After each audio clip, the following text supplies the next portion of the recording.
Okay, think for just a second about something you really, truly want, like a future you can almost see. That feeling, that spark, that kind of pull towards something bigger. Yeah, yeah, I know what you mean. That's exactly where we're going today.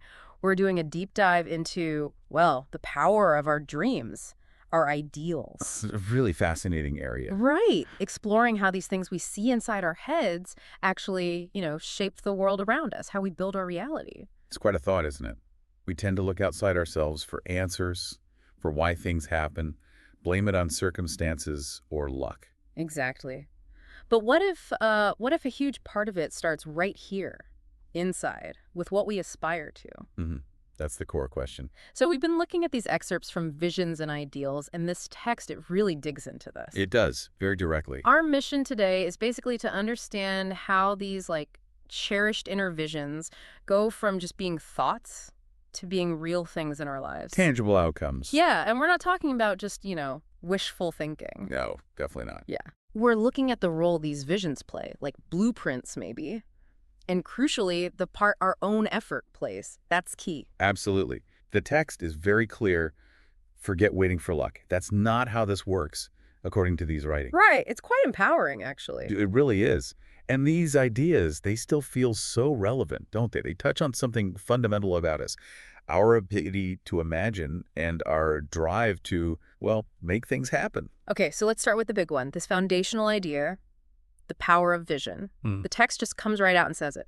The dreamers are the saviors of the world. Wow, I mean, that's a statement. It is a huge statement. But then think about how the author explains it. Go on. They say, as the visible world is sustained by the invisible, so men are nourished by the beautiful visions of their solitary dreamers. Okay, sustained by the invisible, nourished by visions. That's a powerful metaphor. It really is. Yeah. It suggests that these inner ideals, these dreams, they're like the essential food for progress. For resilience, too, through all the trials and sins and sordid vocations, as the text puts it. So without that initial spark, that dream, where would we be? Where does innovation come from? Or even just change? Exactly. It's like humanity as a whole sort of absorbs and lives out the ideals that were first dreamed up by these individuals. Solitary dreamers. So the dreams aren't just personal flights of fancy. They actually shape our shared world over time. That seems to be the argument. And look at the examples given. Yeah, they mentioned Columbus, right. Seeing another world. And Copernicus, picturing a much bigger universe. Or Buddha, envisioning a whole spiritual path. These weren't just idle thoughts. Not at all. They were powerful internal drives, forces, really, and they fundamentally changed how we see the world, how we understand our place in it. What really strikes me about those examples is the action they took. Exactly. That's the crucial link. They didn't just sit there dreaming. Right. Columbus sailed. Copernicus calculated. Buddha taught. Their belief-fueled massive action, journeys, inquiry, dedication. That's what turned the inner vision into something real, something that affected millions. Which brings it right back down to us, doesn't it? The text really pushes us to, value our own visions, our ideals, even the quiet little nudges we feel inside. Don't dismiss them.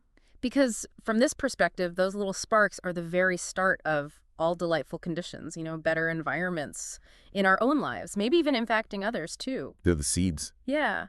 But why do we so often just brush them off as fantasy? Like, oh, that's just a dream. That's a really good question.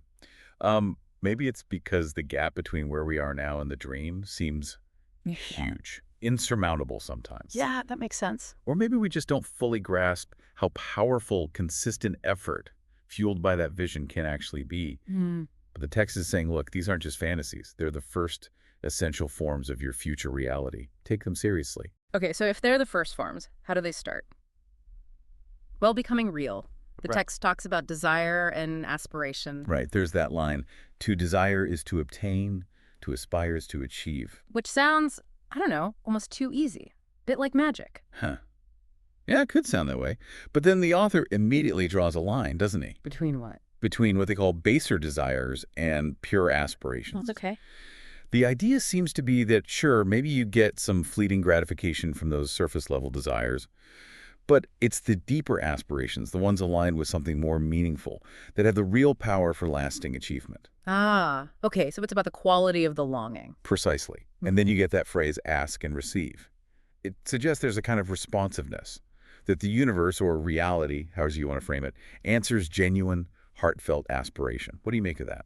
I think the idea of aspiration having that longer view, that deeper quality, it feels right. It's less about the quick fix and more about moving towards something significant.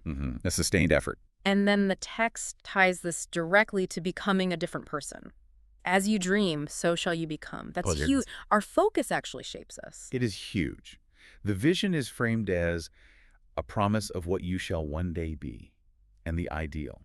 That's the prophecy of what you shall at last unveil. Wow. Promise and prophecy. Yeah, it suggests the potential is already in the vision, and the journey of trying to reach it, that striving, that's what transforms us into the person who can reach it. The act of holding the vision changes you. Which flows really nicely into the next idea, that all the big stuff, all the major achievements we see, they started as a dream. Every single one. The text uses those lovely analogies. The oak sleeps in the acorn. The bird waits in the egg. And in the highest vision of the soul, a waking angel stirs. It's quite poetic. It is. And then the punchline. Dreams are the seedlings of realities.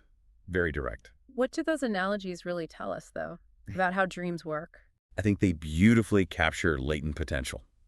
You know, the idea that something small, maybe even invisible right now, holds the entire blueprint for something much, much bigger. Like the acorn is the oak, just waiting. Exactly.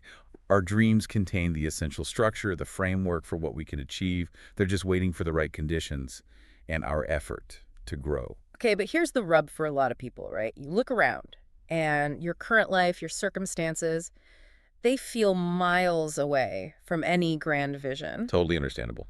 The text hits this directly, though. It says, your circumstances may be uncongenial, but they shall not long remain so if you but perceive an ideal and strive to reach it. That's pretty hopeful. Very hopeful. And notice the two parts there. Perceive an ideal. And strive to reach it.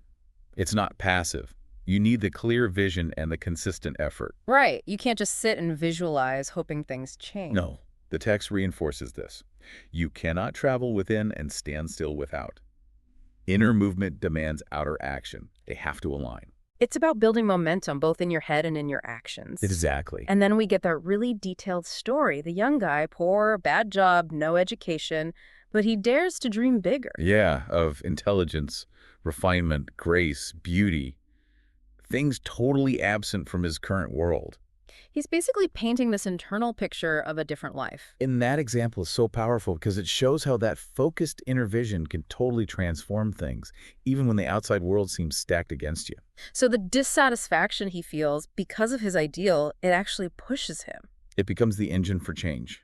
He starts using every spare moment, every resource, however small, to cultivate the qualities he dreams about. The inner shift comes first. And then what happens? His old life, the workshop, it just doesn't fit anymore. It becomes incompatible. As he changes inside, the old environment literally starts to fall away, and new opportunities, ones that match his new self, start showing up. So he grows out of his circumstances. Precisely. And years later, you see him. He's achieved it. He's become that person of influence, of mastery. The dream is real because he consistently worked towards it, fueled by that initial vision. So what does that story really tell us about how our inner world connects to our outer circumstances? It hammers home that our external reality isn't some fixed sentence. It's constantly being influenced by our inner state, by our thoughts, our ideals, and crucially, our commitment to act on them. As we change inside. The outside often has to shift to catch up. Yeah. The old container just can't hold the new person. Okay, so the text then turns this right back to us, to you listening. It says you will realize the vision. But notice, it says the vision, not the idle wish. Important distinction. The vision of your heart. But, and this is a big but, it'll be the direct result of your thoughts and your efforts. Accountability. You will receive that which you earn, no more, no less. Wow. No free passes. It's a strong emphasis on personal responsibility, isn't it? And that's crucial because it takes away the whole victim of fate idea. Right. It puts the power back in your hands. It says you have agency, your thoughts, your effort. Those are the main ingredients determining what you get. And it wraps that thought up so powerfully. Whatever your present environment may be, you will fall, remain, or rise with your thoughts, your vision, your ideal. Boom. It's up to you. Your internal compass sets your direction, your altitude. Doesn't matter where you start. Then there's that killer quote they include from Stanton Kirkham Davis. Oh, yeah, that's a good one. You will become as small as your controlling desire, as great as your dominant aspiration. Just bam! So concise. It really cuts to the chase, doesn't it? That contrast is so stark. Yeah. What grabs you about that one? Just how directly it links our focus to our potential. Are you focused on small, limiting wants or big, uplifting aspirations? Because that choice, according to this, dictates the scale of your life. It's a potent reminder to aim high with our aspirations. Definitely.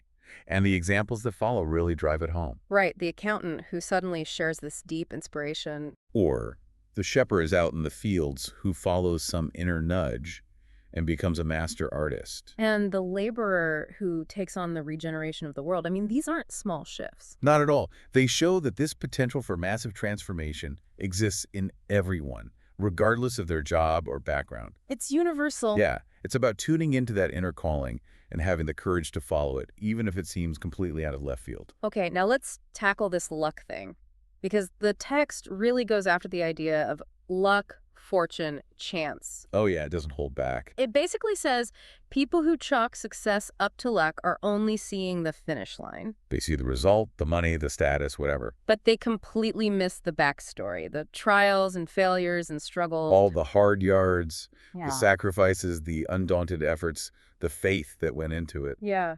Why is it risky, do you think, to just attribute success to luck? Well, for one, it's incredibly disempowering, isn't it?